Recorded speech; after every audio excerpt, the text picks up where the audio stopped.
காகமும் பாம்பும். முன்னொரு காலத்தில் ஒரு காட்டில் உள்ள உயரமான மரத்தின் கிளையில் ஒரு காகம் கூடு கட்டி வாழ்ந்து வந்தது. அந்த மரத்தின் கீழ் ஒரு புற்றில் பாம்பு ஒன்றும் பசித்து வந்தது.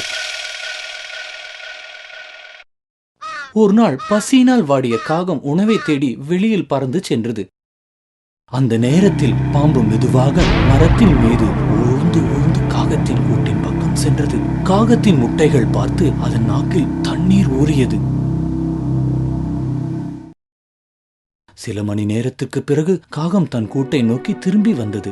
அந்த முட்டைகளை யாரோ சாப்பிட்டிருப்பதை தெரிந்து காகத்திற்கு ஒரே துக்கம். யார் அந்த முட்டைகளை சாப்பிட்டிருப்பார்கள் என்று யோசித்தது காகம். குற்றவாளியை பிடிக்க காகம் ஒரு திட்டமிட்டது.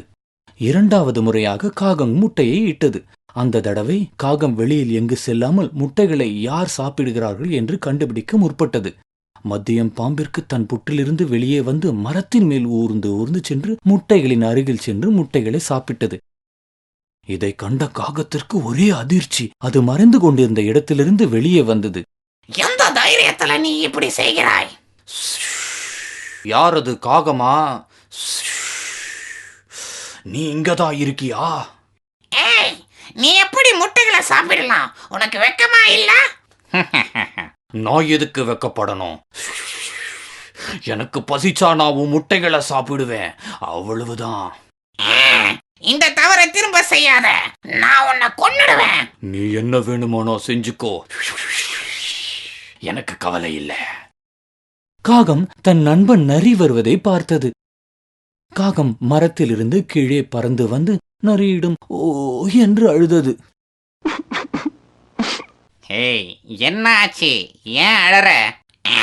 ஒரு பாம்பு தந்திரமா என் முட்டைகளை சாப்பிட்டு விட்டுச்சு. இந்த பாம்பு நான் தண்டனை வாங்கி கொடுக்கணும். ஆனா எனக்கு ஒன்னும் செய்ய முடியல. எனக்கு நீயாவது உதவி செய்ய.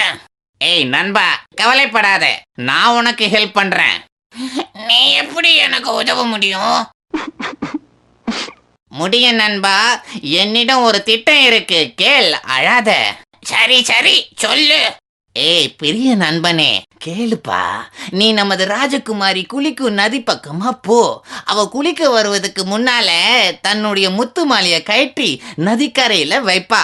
அந்த நேரத்துல நீ அந்த முத்து மாலையை எடுத்துட்டு வந்து பாம்பின் புட்டுல போட்டுடு. அந்த மாலையை எடுத்து பாம்பின் புட்டில போட்டு விட்டா என்ன ஆகும்? நான் சொல்வதை கேளு, அப்புறம் பாரு என்ன ஆகும்னு. காகம் ராஜகுமாரி குளிக்கும் இடத்தை பறந்து சென்று முத்து மாலையை எடுத்தது. அதை பார்த்த ராஜகுமாரி கூச்சலிட்டு அடியாள்களை அழைத்தாள். அடியாள்களும் அந்த காகம் சென்ற வழியே பின்தொடர்ந்தனர். காகம் மாலையை பாம்பின் புற்றுக்குள் போட்டுவிட்டு பறந்து சென்றது.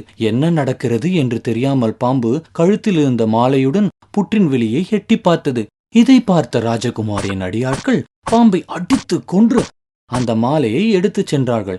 இதை பார்த்து கொண்டிருந்த காகம் தன் துக்கத்தை மறந்து நரியிடம் மனமு வந்து நன்றியை சொல்லியது.